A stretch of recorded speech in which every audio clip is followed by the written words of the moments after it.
एक भक्त ने महर्षि से पूछा, महर्षि, क्या ऐसा है कि जीवन देह का है और पुनर्जन्म दूसरी ही देह में जन्म लेना है? केवल देह परिवर्तन का कोई महत्व नहीं। इस देह में संबद्ध अहंकार दूसरी ही देह में बदल दिया जाता है। इससे किसी को कैसे संतोष हो सकता है? इसके अतिरिक्त जीवन क्या है? जीवन अस्तित्व है, जो तुम्हारी आत्मा है। यही शाश्वत जीवन है। अन्यथा क्या तुम स्वयं के न होने की कभी भी कल्पना कर सकते हो? वह जीवन इस समय देह नियंत्रित है तथा तुम स्वयं की भ्रमवस्थेय से तादात्म्यता कर रहे हो। तुम निरूपाधि जीवन हो।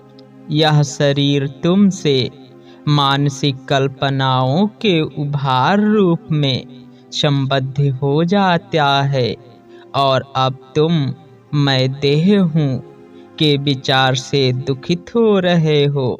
यदि यह विचार समाप्त हो जाए तो तुम निज आत्मा हो। जन्म लेने से पूर्व तुम कहाँ तथा कैसे थे? क्या तुम सुषुप्ति में थे? तुम कैसे थे? जब भी तुम बिना देह के ही रहते हो, तदुपरांत अहंकार उत्पन्न होता है तथा फिर मन जो शरीर को उभारता है, इसका परिणाम होता है मैं देह हूँ। विचार देह का अस्तित्व होने से तुम कहते हो इसका जन्म हुआ था तथा यह मरेगी, और फिर इसी विचार को आत्मा में आरोपित कर कहते हो कि तुम जन्मे हो तथा मरोगे। वास्तव में सुषुप्त में तुम बिना देह के रहते हो, किंतु अब तुम देह के साथ रहते हो। आत्मा बिना देह के रह सकता है, किंतु देह आत्मा से अलग नहीं रह सकती। देहात्म बुद्धि अज्ञान है। देह आत्मा से पृथक नहीं है, यह ज्ञान है। ज्ञान तथा अज्ञान में यही अंतर है। देह मन का उभार है, मन अहंकार है तथा अहंकार आत्मा से उदय होता है। इस प्रकार देहात्म बुद्धि विक्षेप करने वाली है तथा आत्मा से विचलित करने वाली है। देह अथवा जन्म किसके लिए है? यह आत्मा के लिए नहीं है, यह अनात्मा के लिए है, जो स्वयं को पृथक मानता है। जब तक पृथक होने का भाव है, तब तक पीड़ा देने वाले संकल्प होंगे।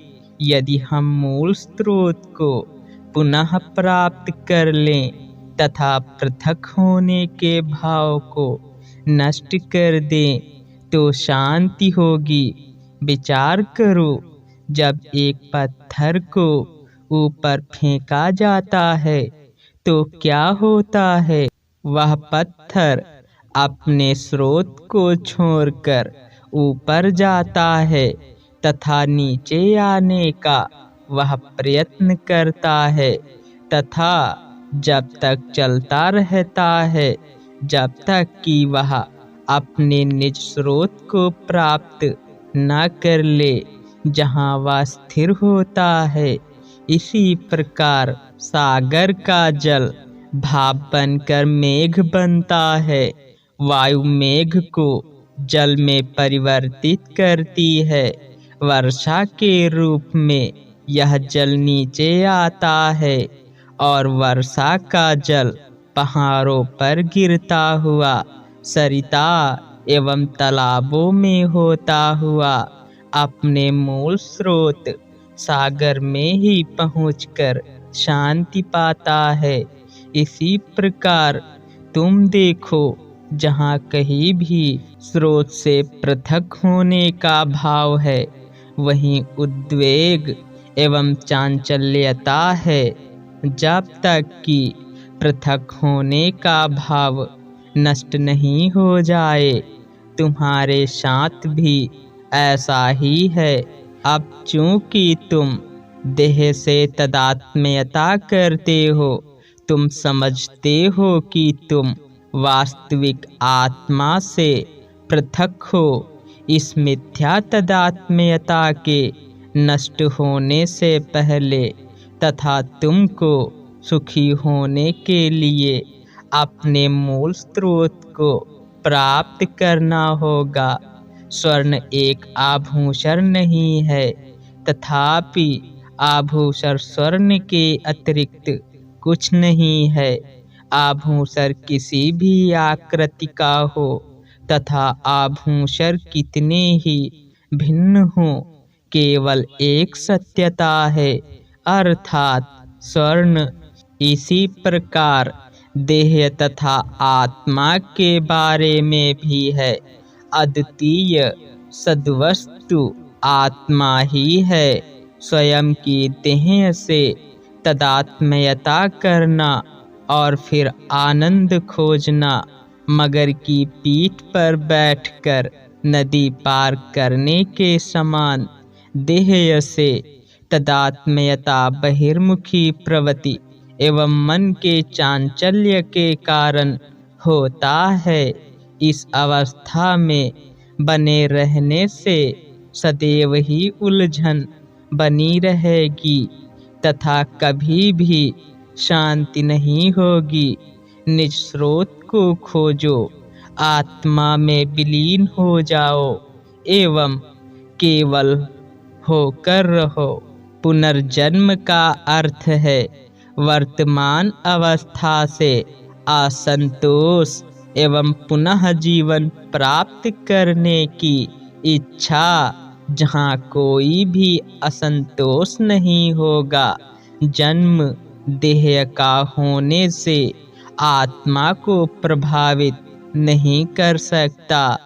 देह नाश के बाद भी आत्मा विद्यमान रहता है।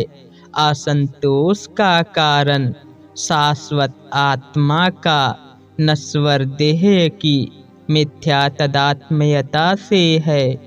देह अहंकार की आवश्यक उपाधि है। यदि अहंकार नष्ट हो जाए तो शाश्वत आत्मा संपूर्ण दिव्य ज्योति में प्रकट होगा। देह सलीब अर्थात क्रॉस है। मानव का पुत्र ईसा अहंकार अथवा देहात्म बुद्धि है। जब ईसा को क्रॉस पर चढ़ा देते हैं, तब वह परमानंद कर आत्मा अर्थात यीशु परमात्मा के पुत्र के रूप में पुनर्जीवित होता है। यदि तुझे जीना है तो वर्तमान जीवन त्याग। हरि ओम तत्सत।